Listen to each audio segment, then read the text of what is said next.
personalmente me encanta, pero yo soy usuario de PC, uso un par de cositas diferentes.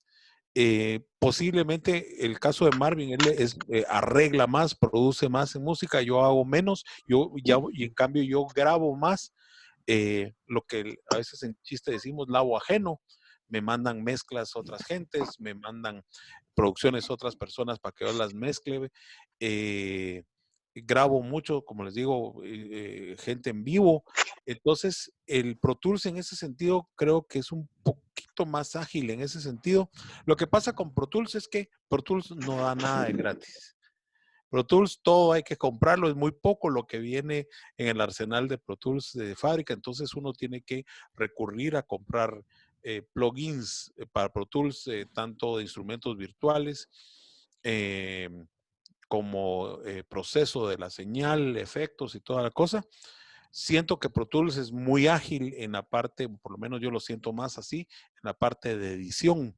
Editar audio me encanta mucho hacerlo en Pro Tools y como les digo, posiblemente mezclar. Pero claro está, uno se va acostumbrando a un programa.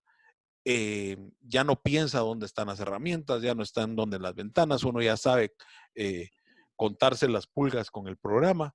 Entonces, siento yo que cada programa tiene su fortaleza, pero lo que creo que es importante es que la gente realmente lo aprenda a hacer.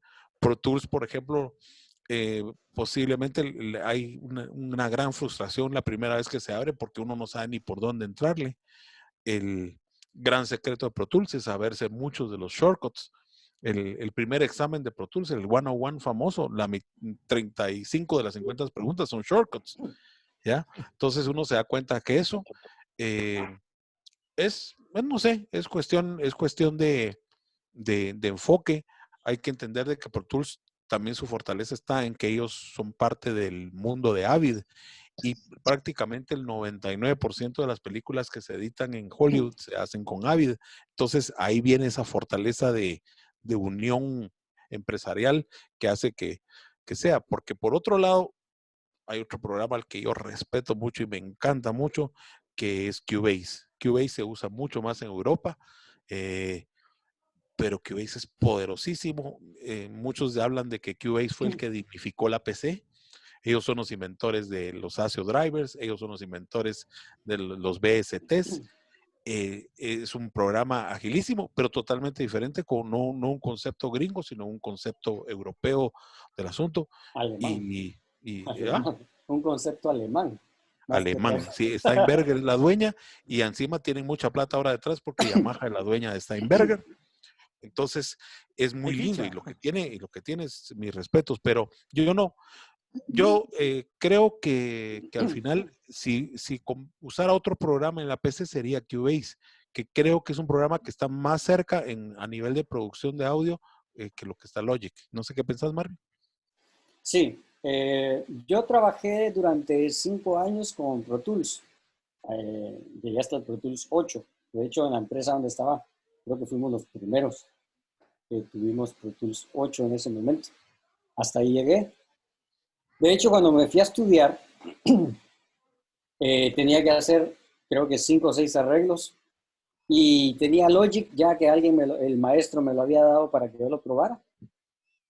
Pero yo estaba necio de que necesitaba Pro Tools para trabajar, ¿verdad? Y entonces hasta que ya me dieron un ultimátum y me dijeron, mira, si no me haces el arreglo ya, mejor voy a buscar a otra persona. Entonces dije yo, bueno, voy a ir a meterme con Logic. Oh sorpresa que la zurré muchas veces, pero me di cuenta que era mucho más intuitivo. ¿Ya? También creo que me sirvió que yo sabía utilizar, en ese entonces sabía utilizar bastante bien Pro Tools. Ahora ya casi no me acuerdo. Sin embargo, yo en mi computadora tengo Pro Tools y Logic, tengo los dos, ¿ya? Por aquello de que haya algún cliente que me mande la sesión. Y lo único que hago muchas veces es volcarlo a mi sistema. Pero regresando al relato, me di cuenta que era mucho más eficiente mi producción musical y no solo más eficiente, sino que sonaba mejor, como decía Jorge, sin tener necesidad de poner algo externo, ¿ya? Porque Logic, aquí yo no sé si están viendo mi computadora, pero aquí en esta parte tiene una librería propia, pero nunca la vamos a usar toda, quiero decir.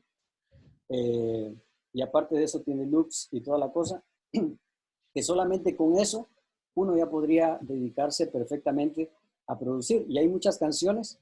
La canción de Rihanna, la de Umbrella, el loop ese de la batería es de Logic. En algún momento a lo mejor se los busco, pero es exactamente como tal. No lo cambiaron para nada, ¿verdad? Solamente lo pusieron y ya está.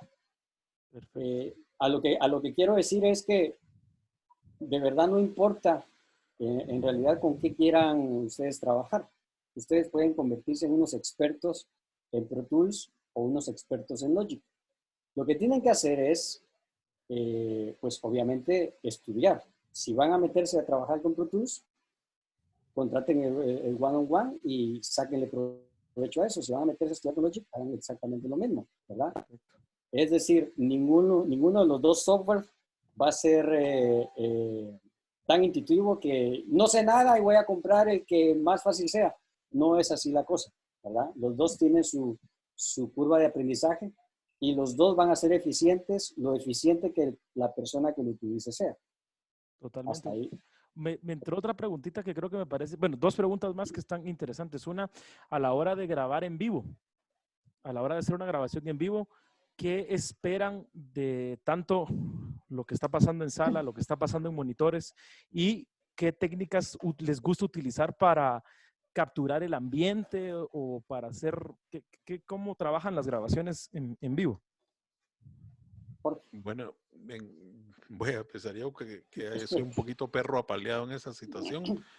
Creo que hay que, primero, hacer un plan. Es importante saber el plan. ¿Cuántos canales? ¿Cuántos músicos? ¿En dónde va a ser? ¿Es al aire libre? ¿Es dentro de una iglesia? ¿Es dentro de un teatro? ¿Qué tenemos para el sonido en vivo? Yo personalmente, si lo puedo, siempre llevo mis sonidistas. Ya Pablo, a Dios gracias, me ayudó muchísimo el otro día en una grabación. Él hizo la sala, me llevé gente haciendo monitores, me llevé precisamente porque de nada sirve grabar en vivo si los músicos en la sala, en el ambiente, no se están oyendo bien. Si no hay un buen monitoreo, si no hay buen sonido de sala, que no se vayan feedbacks, que ese tipo de descontroles es importantísimo en una grabación en vivo. Igual, pues, tomarse el tiempo de revisar líneas, que no hayan ruidos, que todo esté llegando, digamos, lo voy a decir de una manera que el sonido llegue sano. Si estamos grabando análogamente, pues saber de que tenemos buenos splitters, que tenemos splitters balanceados, para que no hayan esas cosas. Afortunadamente en consolas digitales ahora es mucho más fácil hacer el splitting para grabar. Sistemas como el Dante, por ejemplo, o el SoundGrid son muy cómodos para grabar en vivo. Y obviamente, en parte la planificación, cuántos canales me van a quedar para grabar al público. Se pueden utilizar varias técnicas. Por ejemplo, mucha gente utiliza a veces, lo ideal es por lo menos tener 4 micrófonos. Tener unos enfrente del público donde, por decirlo así, el público está más animado generalmente que está al frente. Evitar de que se nos meta mucho del sonido del PA en esa grabación. Generalmente es bueno tenerlo un poquito atrasito del PA, pero que se vea al público. Y tener posiblemente otra referencia en estéreo, tal vez en par coincidente, unos micrófonos cerca de la mesa, o de la mesa, como dicen los De la mesa. españoles. Es que estuve leyendo algo de mezcla. Cerca de donde uno está mezclando, porque al final de cuentas también es otra buena situación para tenerlo. Yo he tenido una experiencia y por eso uso unos microfonitos que tengo por ahí. Los que me conocen saben que soy medio fanático de esos micrófonos. Son el tipo PZM, son unos micrófonos cuadraditos, planos. Esos primero, tienen la gran ventaja de que el patrón de cobertura es casi esférico. No es omni, es como esférico. Entonces, prácticamente en cualquier lugar donde se peguen, cubren toda esa área. Y por otro lado, tienen una gran ventaja psicológica. Nadie se da cuenta que eso es un micrófono. Porque a veces me ha pasado de que uno pone un micrófono en el escenario y como miran el micrófono, ya la gente sabe que está grabando y le empiezan a chiflar al micrófono, ¿ya? Y gritan y todo. Entonces, si la gente no se da cuenta que está grabando, es hasta más espontáneo el público. Claro está, no todo el tiempo va, pero pasa. Y es importante, como les digo, bien importante la sanidad en las líneas, el sonido que esté. Obviamente la posición de microfonía y todo va a ayudar, pero si los músicos se oyen bien, normalmente afinan y tocan mejor. No sé qué pensás, Marvin. Sí, sí, yo he grabado, a lo mejor he hecho 3 grabaciones en mi vida en vivo, pero por si esto sirve, y a lo mejor Jorge lo va a ver así un poco raro, pero tuvimos una situación de que el cantante afinó bastante en casi toda la canción y hubo pedacitos que había que solamente componer, pero no nos íbamos a componer, no nos íbamos a ir a componer al estudio con un micrófono de condensador, porque lo que se usa en vivo, pues lo que él usó por lo menos fue un 57, ¿verdad? Entonces, yo tomé la decisión de ir a la iglesia donde se había grabado esto, ponerle el monitor y que él hiciera exactamente lo mismo que hace, ¿verdad? Ponerle un poco de monitor, agarrar el mismo micrófono e ir parchando las partes, pero de esa forma. Y cuando escucho, digamos, el resultado ya en vivo, o mejor dicho, en el tema, pues no se escucha parchado, no se escuchan los brincos, ¿verdad? De calidad, en este caso, de microfonía, ¿ya? Eso es una experiencia que yo lo hice, yo me animé a hacerlo porque yo, en mi razonamiento, pensé que podría funcionar y la verdad es que me funcionó bien, ¿verdad? Y lo otro que también me funcionó muy bien fue grabar igual a los cantantes, les puse un monitor y les puse un micrófono de condensador y ellos grabaron como quien dice a la gente, ¿verdad? Okay. Para que hubiera así como que masa coral. Entonces no tenía que ser perfecto, sino que tenía que haber un poco de bulla. Y también, la verdad es que nos funcionó muy bien. Se los dejo ahí para que ustedes, no les voy a decir que lo hagan y si lo hacen no me voy a echar la culpa si no les sale bien. A vos pero te van a cobrar. Pero son picardías que al final, creo que porque yo las grabé y como yo lo iba a mezclar, yo sabía que era lo que tenía que hacer. A lo mejor si se lo hubiera dado a Jorge, Jorge no hubiera entendido el por qué, si esto se grabó aparte, por qué va con bulla de monitor, ¿verdad? Porque se supone que tiene que ir lo más nítido o limpio posible. Pero yo me animé a hacerlo así, teniendo en cuenta de que era un tema, era un disco 100% en vivo, ¿ya?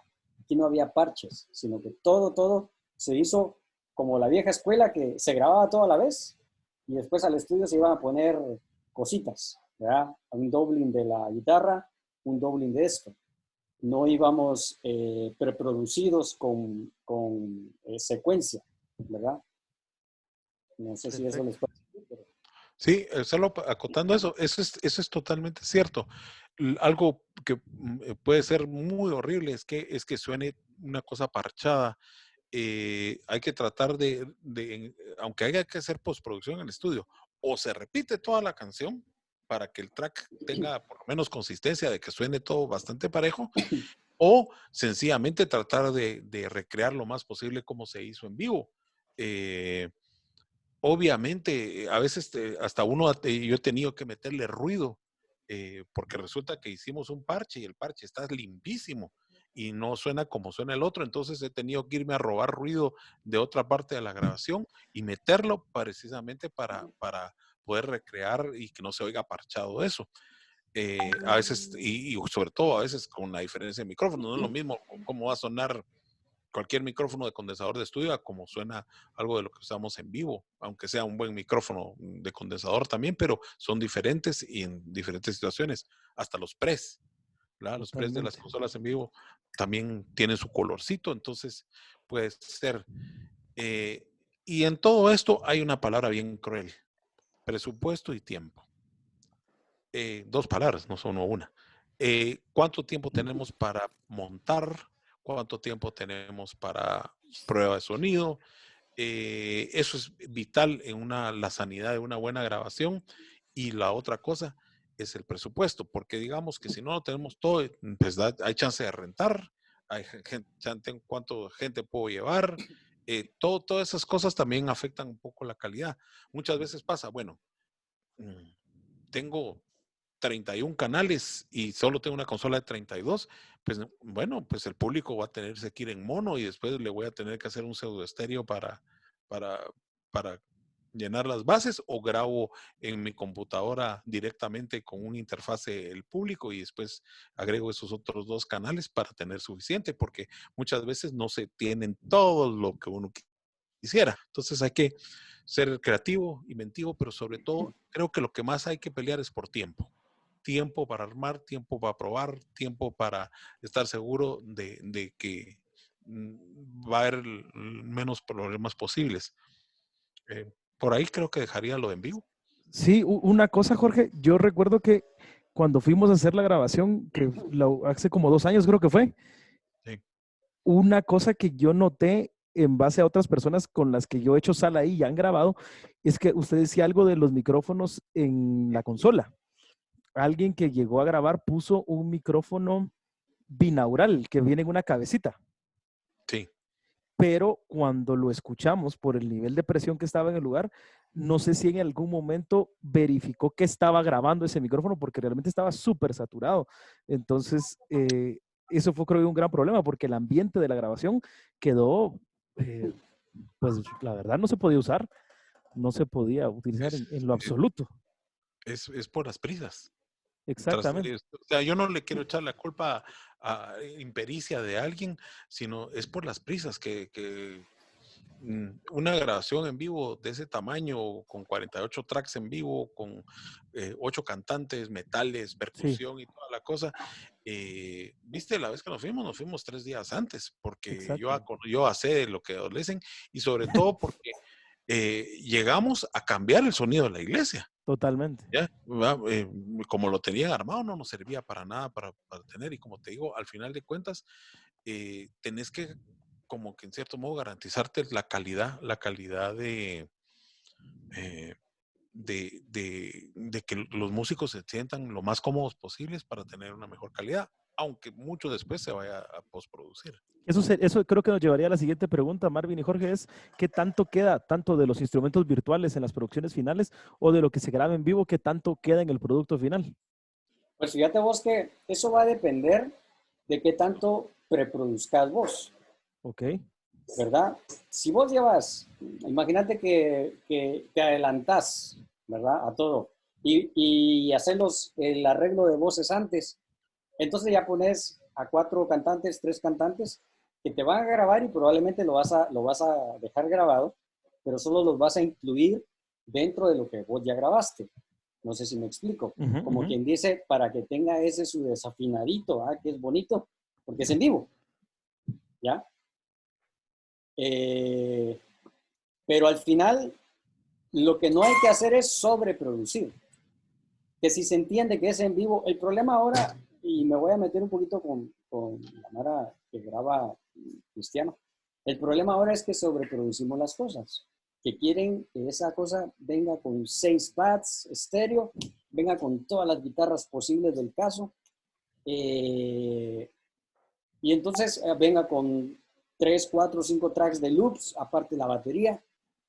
Entonces, como que ya digamos, ya es una norma que hay ahora entre las producciones cristianas y que tiene que estar todo, ¿verdad? Por eso ahora las producciones cristianas, si no llevan secuencia, los músicos se sienten como que están tocando un calzoncillo, ¿verdad? Se sienten cómodos porque no suena todo eso que ellos les gusta que suene. Y muchas veces eso es ocultar algunas cosas, algunas deficiencias. No estoy generalizando, pero muchas veces es eso, es decir, no escucho todos los pads, entonces, y es buen músico, ¿verdad? Entonces voy a tocar, la banda va a sonar mejor, eso es lo que también me entiende. Pero yo creo que lo de dejar instrumentos, al final es el productor, el arreglista, es el que toma las decisiones en eso. Y lo que no hay que hacer es, como te digo, es sobreproducir, Perfecto. ¿verdad? A mí, perdón, Ajá. Jorge, me ha pasado un poquito que voy a ir a hacer un evento y me mandan lo que van a tocar y cuando uno escucha ya a la banda de verdad tocando versus lo que le mandaron a uno, como que vino algún extraterrestre a grabar porque no se parece en nada a lo que realmente la banda es y tienen, como decís, un montón de canales y se lo quieren mandar a uno en mono, de un iPad, con un cablecito y una y ahí es donde también creo yo que las bandas mismas empiezan a perder ciertas cosas porque la gente los escucha en vivo y dice, no, estos no son, pues. Sí, hay muchos cuellos de botella en esto de grabar en vivo. Hay dos donde voy a ser muy cruel con los músicos, pero es la falta de ensayo. Ujú. Realmente resulta que las canciones se las aprendieron hasta la semana anterior y no las tienen, todavía se las están aprendiendo. Entonces, no llegan a tener el nivel. Otra cosa, pues hay que entender que en caso de las iglesias, no todos los músicos tienen un grado de profesionalidad. eh, Hay unos mejores que otros, entonces también uno tiene que decidir, sí, ese se salva, el baterista y el bajista eran buenos, pues se quedan, pero me pasa, voy a hacer con los metales, a menos que sean realmente profesionales, normalmente los metales no se salvan, ¿ya? Igual pasa con los cantantes. Si el cantante está ensayado, si se oye bien, generalmente va a cantar bien. Pero mucho del problema es que llegan crudos a las grabaciones, no llegan mm, siendo dueños de la canción, ¿ya? Y eso es muy crítico a la hora de grabar en vivo. Cuando y de repente les dicen, miren, toquen una que la han tocado toda la vida, esa queda nítida, porque ya todo el mundo sabe sus partes, nadie se equivoca de las voces, nadie equivoca acordes. ¿Ya? Perfecto, Entonces, perfecto. esa es parte de la cosa donde el productor y como les digo, todos, ¿por qué llegar en esas carreras casi de infarto siempre a la producción? No hay que llegar hasta que se esté listo. Dice Tormenta que digan nombres, dice. Pues para No, empezar el Tormenta, ¿vos? sí, cabal es el primero. Me mostró unas Sí. producciones ahí que... No, Una son pregunta mentiras. más. eh, Alguien que toca batería nos estaba escribiendo. Dice, como productores, ¿qué esperan del baterista? ¿Y cómo prefieren ustedes que el baterista les envíe los tracks en cuestión de Híjole, intensidad o calibración del preamp? Eso creo que está, pero... Esa sí es una pregunta bien fea, fíjate. No, está muy bien, está muy buena la pregunta. Mira, este, una de las cosas que se pelea mucho desde, digamos, desde el lado del control room con el baterista es que se mantenga coherente, Ok, ¿verdad? Coherente en su ejecución, pero también que sea estable en su toque, que le pegue bien, que le pegue con fuerza siempre, que tenga técnica, obviamente, que tenga sentido del tiempo, muy importante, que no sea un malabarista a la hora de estar tocando y sobre todo que escuche a la persona encargada del proyecto. Porque a veces el baterista, eh, los bateristas a veces creo que quieren agarrar la última técnica que aprendieron la semana pasada en la escuela y entonces van y quieren agarrar eso y eso tiene que quedar porque tiene que quedar. Y de repente la canción no necesitaba ni la décima parte de eso que hizo, ¿verdad? Entonces, yo personalmente, cuando produzco mis arreglos, hago mis arreglos de batería y le digo al baterista, al que le voy a grabar,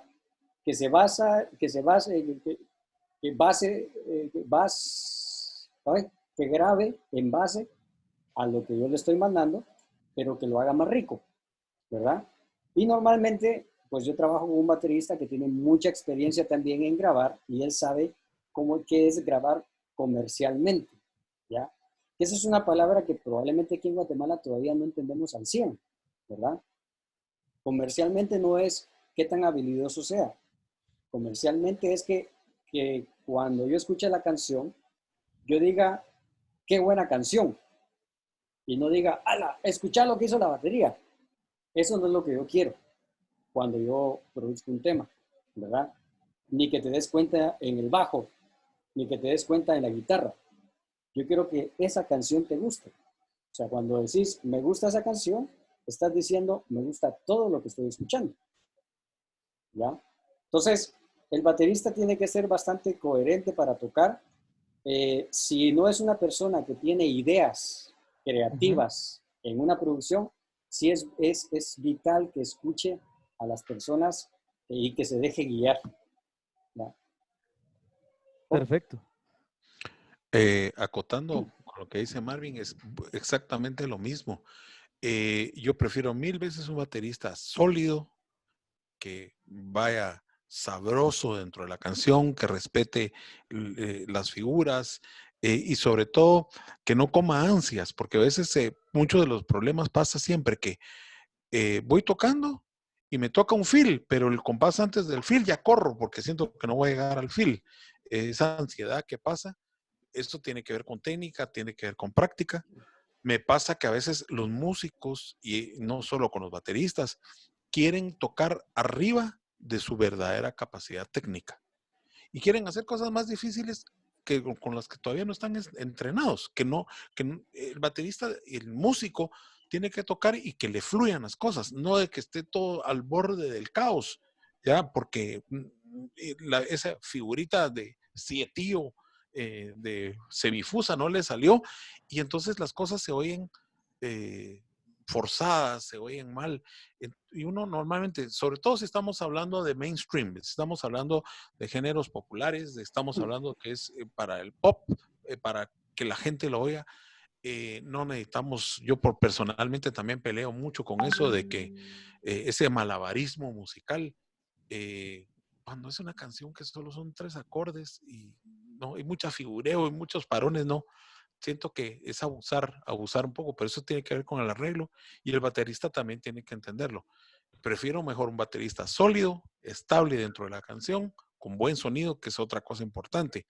El baterista que quiere grabar tiene que tener buenos parches, y cuando digo parches que no sean de los transparentes, sino mejor de los que son Coated.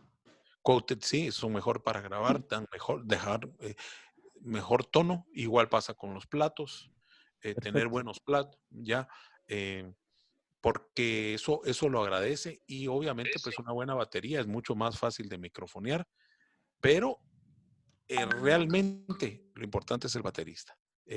Un baterista hace una gran diferencia en el sonido. Perfecto. Ya estamos a 10 minutos de terminar. De verdad les agradezco a los dos. Hay algo que me preguntaban aquí, que creo que me decía Marvin el día que platicábamos. Ustedes cuando están produciendo o arreglando, ¿qué tanto se meten en el tema del arreglo de la canción? Que creo que eso tendría que ver algo también ya con la parte de la plata, creo yo, ¿verdad? Como, ¿Qué tanto se involucran? Digamos, llega alguien con un arreglo y usted dice, no, ese arreglo está pateado, ¿se van a meter a tratar de solucionar el problema del arreglo? O, digamos, la letra viene y está toda mal vos hecha. vos decís con la composición. Sí, Ujú. mira, esto hay que tener mucho cuidado porque vamos a hablar, claro, los músicos, todos tenemos cierto nivel de ego, ¿verdad? Si no, no fuéramos músicos. Pero algunos que los tienen más disparado aún, ¿verdad? Ujú. Entonces, muchas veces viene una persona con una canción que tiene mucho futuro, pero le falta algo, ¿verdad? Entonces, vos obviamente das tu punto, mira, ¿y por qué no esta parte la repetimos aquí y le cambias esta letra? ¿Por qué no le hacemos esto aquí? Todo con tal de mejorar el tema. Y entonces ahí viene ya la otra parte, que es el compositor, ¿ya? Que muchas veces el cantante que te va a decir, no, eso, no, así queda. Entonces, obviamente, para no poner una cosa tensa, vos dices, bueno, démosle, salimos adelante. O te puedes encontrar con la persona que viene así, ¿y por qué no le ponemos esto? Entonces, vos te involucras también en la composición, incluso le cambias armonía, ¿verdad? Porque puede ser que te traigan una canción con armonía de los 80s o de los 90s, y quieren que suene al 2020, ¿verdad? Entonces tenés que poner no solo la armonía, sino la melodía que se está usando ahora, ¿ya? Perfecto. En los últimos, ¿qué? Casi 8 minutos que tenemos, hay una pregunta que me decían, ¿mezclar con audífonos o mezclar con monitores? Yo, o sea, por necesidad lo he tenido que hacer y la verdad es que siempre termino quitándome los audífonos y poniéndomelos enfrente de la cara, aunque sean como bocinitas chiquitas, porque mi relación de bajo y voz queda rarísima cuando mezclo con audífonos. Eh, lo he hecho con audífonos buenos y no tan buenos, pero a mí no me va muy bien. Creo que porque ya estoy un poco sordo por tanto rock and roll, pero yo necesito tener monitores para mezclar pequeños, mezclo en 3 monitores diferentes precisamente para eso. Me sirven para diferentes cosas, pero con audífonos soy bastante maleta para mezclar y me tardo muchísimo, que es otra cosa, porque nunca estoy muy seguro de lo que estoy De lo viendo que con audífonos. Y no sé, pero por necesidad lo he tenido que hacer una vez que me fui de viaje y tenía que mezclar unos temas y me pasé como triple para hacerlo porque no estaba muy convencido de lo que estaba haciendo. usted tiene ahí unos Audio-Técnicas, ¿son, verdad?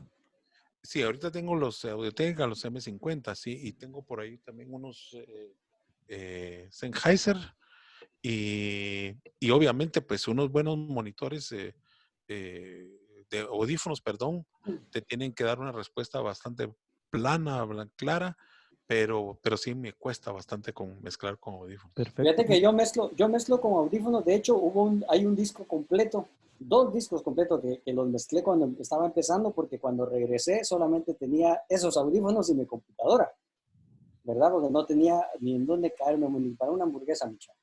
Pero gracias a Dios me salió este proyecto y, y entonces aprovechaba yo a tomarme un café, ¿verdad? En una cafetería X y mezclaba. Perfecto. Y resulta que me funcionó. Pero ahora lo que hago es, digamos, ahora en mi casa, vengo, pongo las cosas, edito, le doy color a todo con los audífonos, pero al llegar al estudio compongo frecuencias, ¿verdad? Perfecto, perfecto, buenísimo.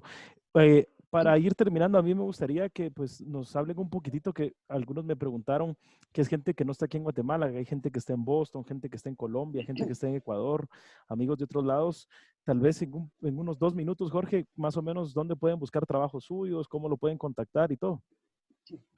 Bueno, todos me pueden localizar en el Facebook como Jorge Estrada Garavito, es donde más me conecto.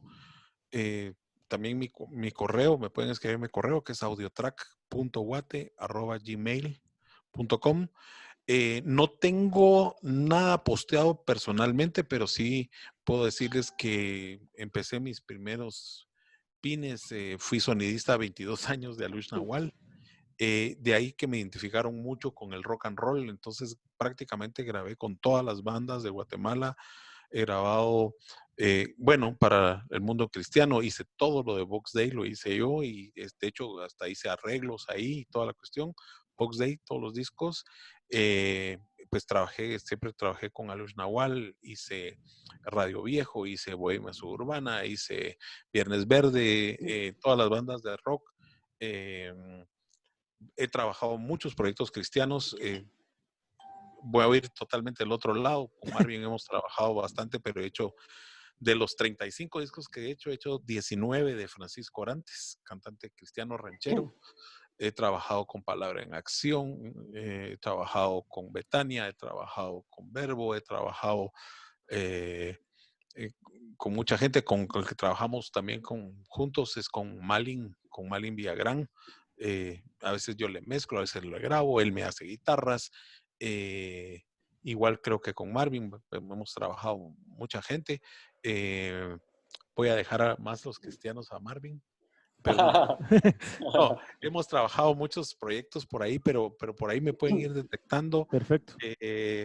producciones, este, como les digo, hay de todo un poco, hecho desde rock a rancheras, pero también hay otra cosa que hago que creo que mis colegas hacen menos.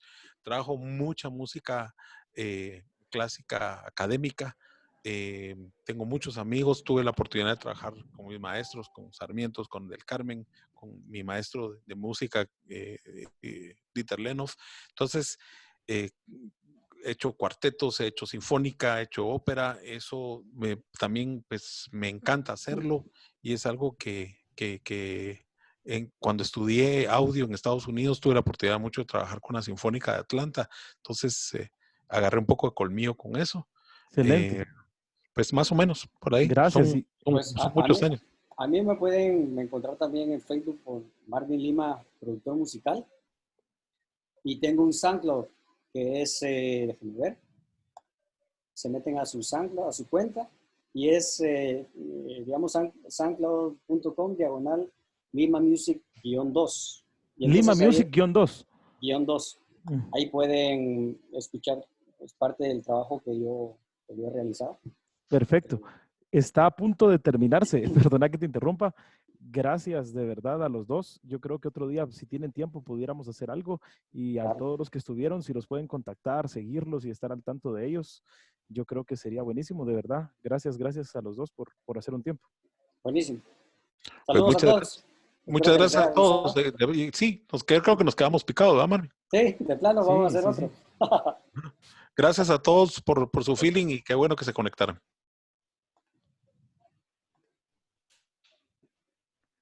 Saludos, dicen ahí todos. Gracias.